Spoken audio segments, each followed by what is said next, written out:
Здравствуйте, мои хорошие! Рада приветствовать вас на своем канале. Сегодня в этом видео мне хочется рассказать вам, как сыграть Game of Thrones. Меня многие просили об этом, поэтому выполняю ваше пожелание и ваш заказ. Итак, поехали! Ноты вы сейчас видите на экране с двойной аппликатурой. Аппликатура, которая сверху, она написана для тех, кто умеет играть только в первой позиции. Аппликатура, которая снизу, есть в некоторых местах. Эта аппликатура играется в третьей позиции. Выбирайте, как вам удобнее будет, что для вас более стабильно. В этих нотках темочки повторяются, поэтому не страшитесь и не бойтесь того, что целая страница, ноты, их нужно выучить и нужно сыграть. Не бойтесь этого, здесь повторяется очень много материала. Произведение написано в до миноре. При ключе вы, как видите, 3 бемоля. Это не совсем удобная тональность для скрипачей, но тем не менее. Все бемоли, которые будут встречаться у вас в этом произведении, пожалуйста, играйте пониже, чтобы не было фальши. Хочу обратить ваше внимание, чтобы сыграть ми бемоль, си бемоль и фа бикар, это все на ре, ля и ми струне. Первым пальцем нам нужно первый палец двинуть максимально низко, к самому порожку. Вот это вот место, да, как вы видите, где прикасаются струны с грифом, называется порожек. И первым пальчиком нам нужно максимально туда подъехать, чтобы получился бемоль.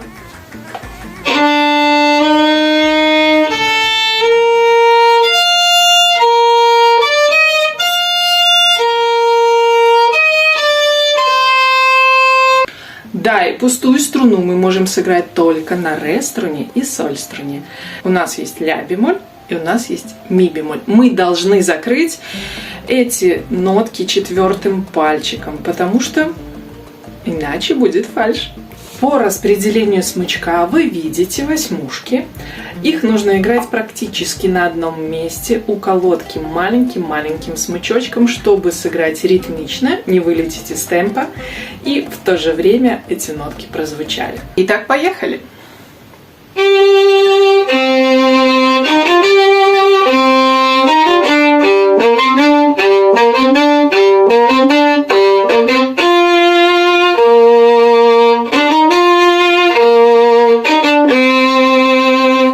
В этом кусочке вы обратили внимание, я надеюсь, что вы обратили внимание, что в первых двух тактах мы играем целым смычком. Это нам позволяет длительность ноты. В остальных тактах мы используем только нижнюю половину, и восьмушки у нас играются практически около самой колодки, для того, чтобы не вылететь из темпа и сыграть их более увесисто. Как вы заметили, как вы услышали, мы не соединяем восьмушки и четверти в главной темочке у колодки на легато. Мы стараемся их играть немножко спикотированно, немножко отдельно, с артикуляцией.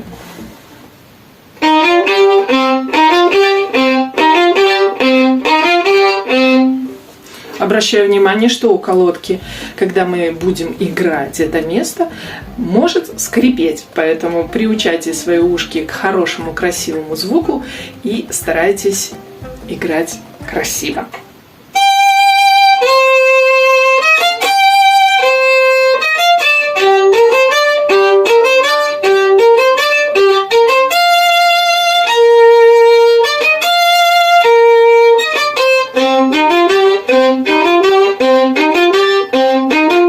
Вот это место, которое можно сыграть и в первой позиции, и в третьей позиции. Сейчас я вам сыграла ее в первой позиции. Прошу обратить ваше внимание, здесь идет скачкообразное движение через струну, поэтому выбирайте сами. Если вы сможете с этим справиться и у вас будет чисто и аккуратно, пожалуйста, прибегайте к первой позиции. Ну и, естественно, если вы не умеете играть еще пока в третьей позиции. И это место потом повторяется, поэтому выучили один раз, а сыграли дважды, и уже половина произведения у вас в кармане. Что же касается этого места в третьей позиции, Для того, чтобы вы были уверены в том, что вы попадете в третью позицию, можно воспользоваться небольшой хитростью. Под первый пальчик допустим, под нотку ре, да, на ля струне, нашли и наклеили вот сюда под струны маленькую полосочку, чтобы вы точно знали, что в этом месте, когда вы будете в третьей позиции, там будет нотка ре.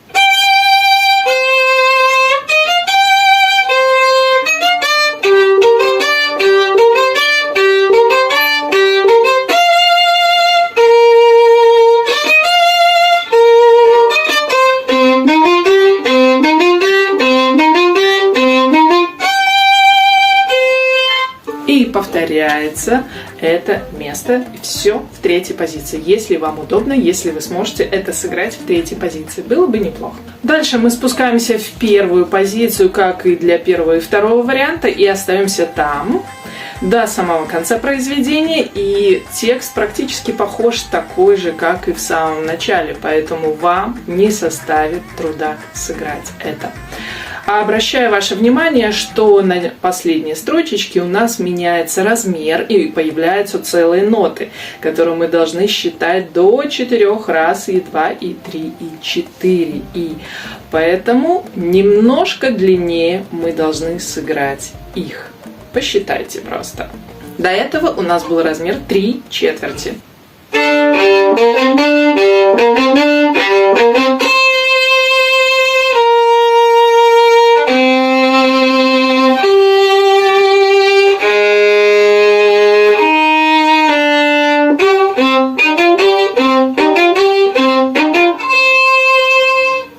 Также последнюю нотку разрешения этого всего произведения, окончание, вы можете сыграть как вверху, так и внизу. Я вам предложила этот вариант, как кому удобно, оно все равно будет звучать красиво. Что же еще хочется сказать об исполнении этого произведения? Так как я думаю, что многие уже посмотрели этот сериал, то на слуху у вас есть, как звучит эта музыка. Поэтому мы должны максимально приблизиться к оригиналу. Я обращаю ваше внимание, что ноты соединяются в этом произведении только те, которые длинные. Половинки с точкой, либо целые ноты. Их мы по праву можем соединять без остановок, без цезур, без атаки, соединять, как будто играем легато. Что же касается всего остального произведения, где мы встречаем такие комбинации: 2 восьмушки, половинка, четверти, 2 восьмушки, здесь каждая нотка должна прозвучать с артикуляцией. Мы не имеем права их соединять, дабы наш композитор так задумал. И он записал это в оригинальном саундтреке, и мы должны прислушиваться к этому. Я вас очень прошу не соединять ноты, восьмушки и четверти и половинки. Максимально используйте весь ваш арсенал. Если вы умеете вибрировать, конечно, все длинные ноты вибрируйте ваши прекрасные вибрации, чтобы разукрасить эту мелодию. Итак, вы видите, что текст здесь абсолютно простой, и я думаю, не составит вам большого труда выучить это произведение и покорять уже всех своих знакомых, родных и близких. Я думаю, у вас это получится легко. Я очень хотела найти минус для Game of Thrones, чтобы вы смогли полноценно исполнить это как на концерте перед своими слушателями, но, к сожалению, я не нашла на просторе интернета хорошего минуса для вас, поэтому если у вас есть такая возможность, если вы что-то найдете, поделитесь со мной, я буду рада. Я надеюсь, что мое видео было полезно вам, поэтому ставьте лайки, советуйте друзьям и советуйте новые темы для разбора. С радостью прислушаюсь вам и буду полезна. Хорошего вам дня!